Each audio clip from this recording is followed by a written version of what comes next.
Welcome to another flight lesson video. My name is Lawrence and I'm a real life flight instructor from South Africa. Today I'm going to show you how to start an aircraft. So before we get started, just remember to subscribe to my channel so you can know and get the latest notifications when the latest tutorial videos are out. So without further ado, let's get started on getting our aircraft set up. Just a quick word on the title. You'll see exercise 2 and 3 is combined from the 18 exercises. The reason for that is in the actual flying, exercise 2 revolves more around your checklist and the paperwork that's needed for the aircraft.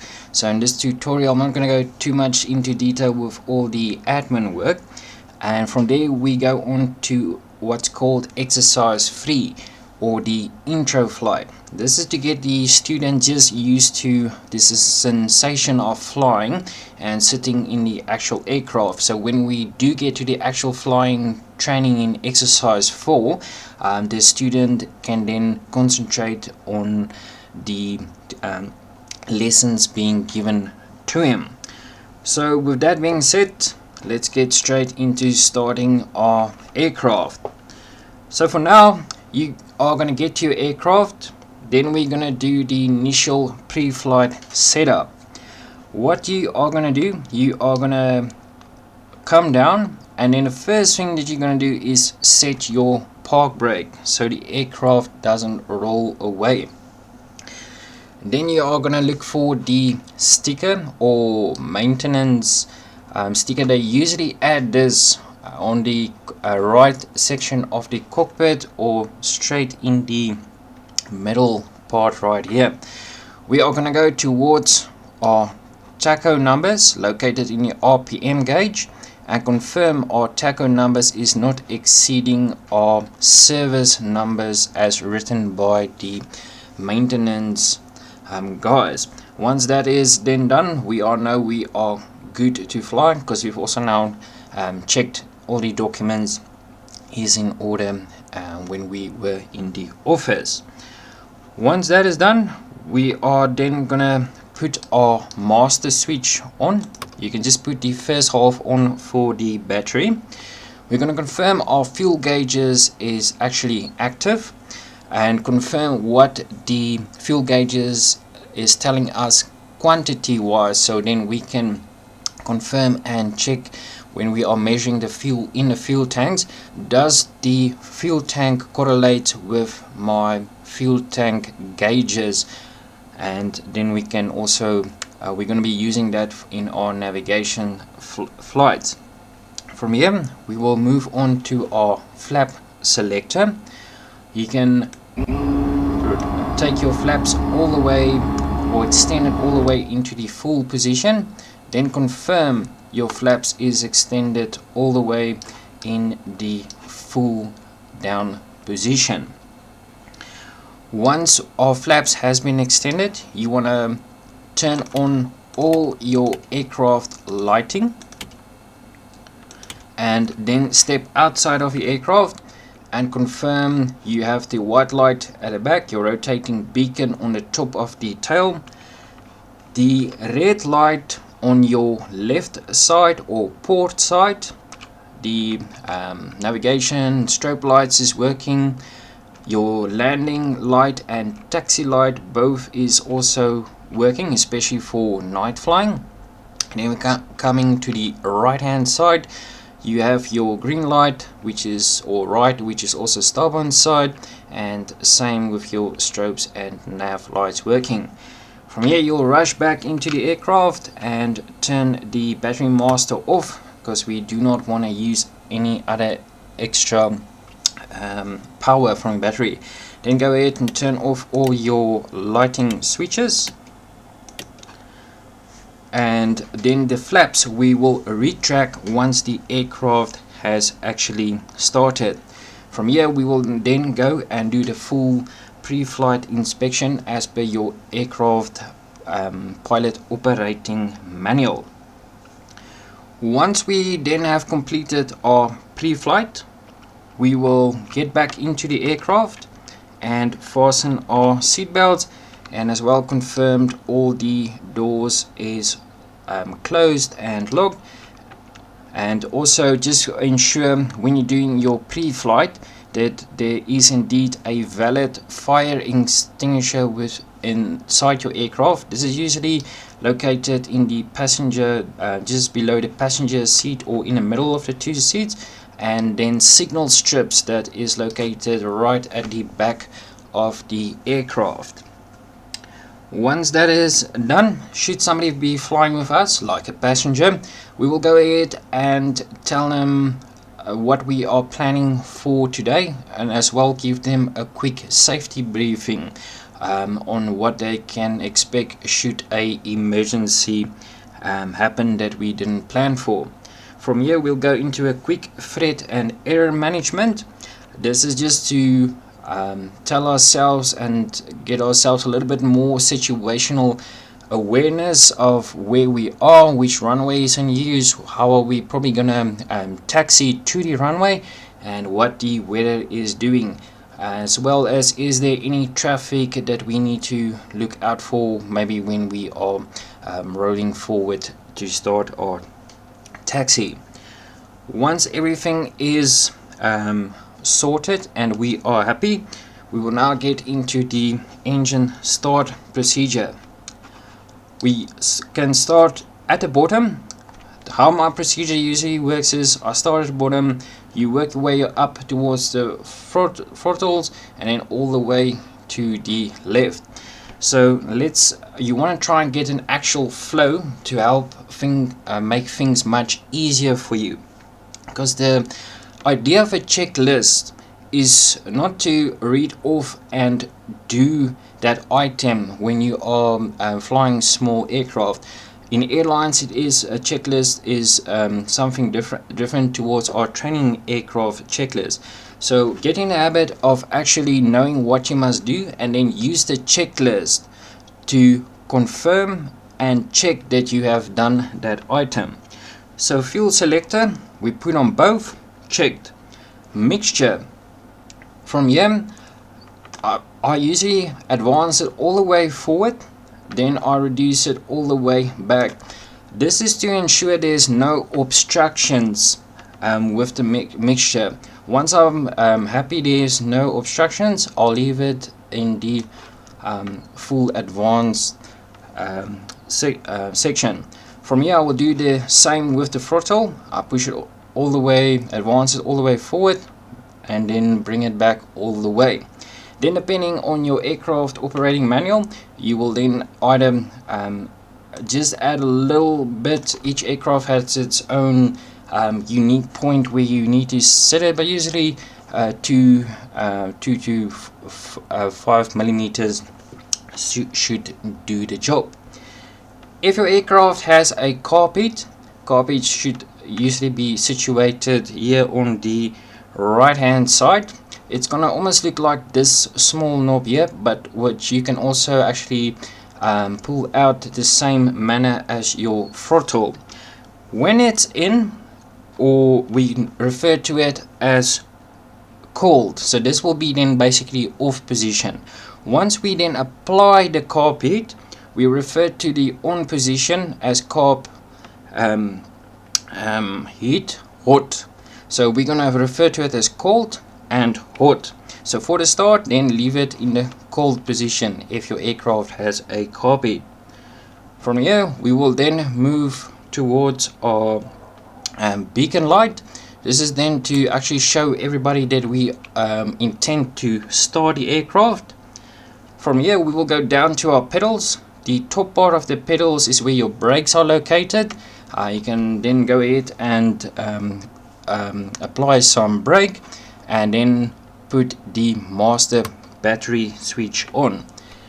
At this point you should actually then start hearing all your gyro instruments making some noise and spooling up.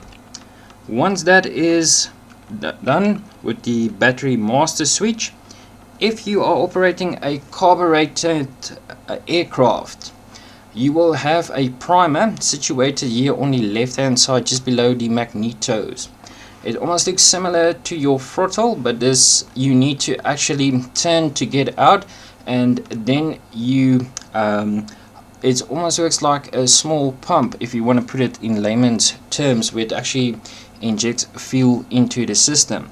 Now the number of pumps you're actually gonna add is determined from aircraft to aircraft. Usually, if it's initial start of the aircraft for the day, then you can do 5 cycles, which should be suffice. Once the aircraft has been flown and it's warm, then you can then limit it to either to 2 or 3.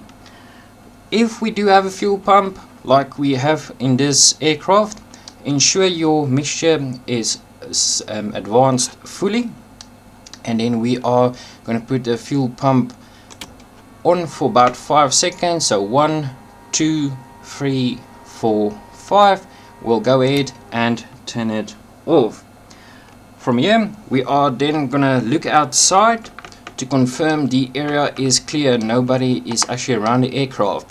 So that's a little bit too high. We're gonna look all the way to the left, confirm it's clear, all the way overhead our dashboard, and once we've confirmed overhead the dashboard, we'll look to the right, make sure nobody is standing or close by. From here we will then go and unlatch the window, and we will shout in a clear, loud manner, "Clear prop." This is to indicate we are about to start the aircraft. Now for good practice, what I want you to do is, if you are gonna start, I see so many people that actually while they are shouting "clear prop," they actually starting the aircraft, which is not correct, because if you shout "clear prop," you want to give a few seconds, so if somebody is close by the aircraft, to give them enough time to move away from the aircraft so you can do a safe start. Once we've confirmed nobody's around the aircraft, we are gonna go ahead and put the magnetos on both, confirm we are ready for the start, and then we just gonna leave it for about 3 cycles in an actual aircraft, where you'll see the prop swing in a clockwise position 3 times, where it will actually then start to take. Anything longer, don't crank the starter longer than 5 seconds, then you need to redo some of the steps for the start. So let's go ahead and start. So once started, we're gonna hold it there for 1, 2, 3, and then our aircraft has successfully started in that manner. Now once we started the aircraft, we want to go ahead and put the alternator on so we can have positive charge, and now start with our checklist for the after start procedure. So for after start, we refer to something what's called the Rome fries checks. So Rome fries, we use each letter of the word just to help and assist us to ensure we are doing the checks correctly. So let's do the Rome fries checks. R is for 1000 RPM. So set your aircraft's RPM to 1000 RPM. So let's go ahead and advance the RPM a little bit. There we are now set for 1000 RPM. Let's get a little down a bit. Next we'll move on to O, which is the oil pressures. Should be green within 30 seconds of starting the aircraft. So now we see oil pressures is green within limits. If it's initial start of the day, then your temperature of the oil will still be cold and still building up towards optimum temperatures. From here we are going towards A. A is for the ammeter. We confirm there is either a positive charge or there is zero load on the system, so then we know it's all good to fly. If we have a negative showing on the ammeter, then we need to shut down and have maintenance have a look at our aircraft. From here we are going on a Rome fries to M, which is mixture. What we want to do is, depending on your altitude, you need to set the engine for the altitude that you are currently at. This also helps not to foul any spark plugs. So you are going to gently reduce your mixture until you see the needle start moving about. So what's going to happen, you're going to see the needle will tend to rise first. There the needle's rising, and then you're going to experience a drop. You want to leave your mixture on the rise. Now this rise is called the peak, or the highest point that we see in the RPM. Once you have set it to the peak, just give it 3 turns to the right, or push it in a little bit further. Unfortunately, with the simulator, I can't turn the knob to the right. Perfect. Once that is set, we are going to another M on Rome fries. This is for the magnetos. That's just to test if we actually put it in the off position, if the engine cuts out, and if there's no actual live wiring on the aircraft itself. So what we're going to do, we're going to turn it to the full off position and then move it to right, left and both. Reason why I'm saying this is I've seen so many students, they actually try and they're afraid the aircraft is going to cut out before they put the magnetos back on both. So they try to actually quickly move it from the off position to both, and in that rush they actually exceed the both locator and put the aircraft back in the start, thus engaging the starter while the propeller is actually working, thus damaging your starter and some other extra parts. So what I'm telling you for today is not to break any starters. Once on the off position, just move it on the right. The aircraft will then start function, and then 2 clicks to the left, and you will never actually engage the starter while the aircraft is running. Once we've completed with the M, we are continuing with the Rome fries. So we're going to F. We will now retract the flaps. Always there we can see our flap locator. It shows flaps in a full up position, and we look outside to confirm our flaps is actually all the way up or retracted. From F we will now go to R for the Rome fries. So we'll switch on our avionics and our radio stack will be alive. From here we will then confirm we are going to be using a radio stack 1. So COM 1 is selected, and we will set our standby frequency, or the frequency that we need. Say if we need it to be on 133.15, we'll go ahead and switch that over. So this is the frequency in use, and then our standby frequency we can set for the frequency that's going to follow after we have talked on 133.15. Then we will go down towards the transponder, confirm we are squawking 2000, and put that in the standby position. Once it's been set done in the standby position, we will go now to I of the Rome fries. This is for instruments. We start from the top. So I is for the compass that we've checked is serviceable. From here we align the compass to the DI, so it shows 210, so we can go ahead to the directional indicator and set 210 on our DI or directional indicator.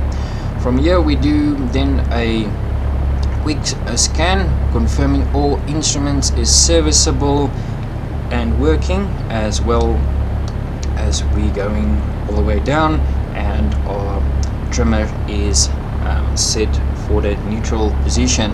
We will then continue on to E of Rome fries. is for the electrics. From here we confirm all electrics circuit breakers are in and none of them is popped or standing out.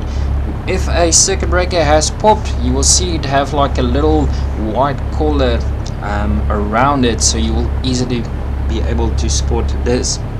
Once everything is done from here, we will then make sure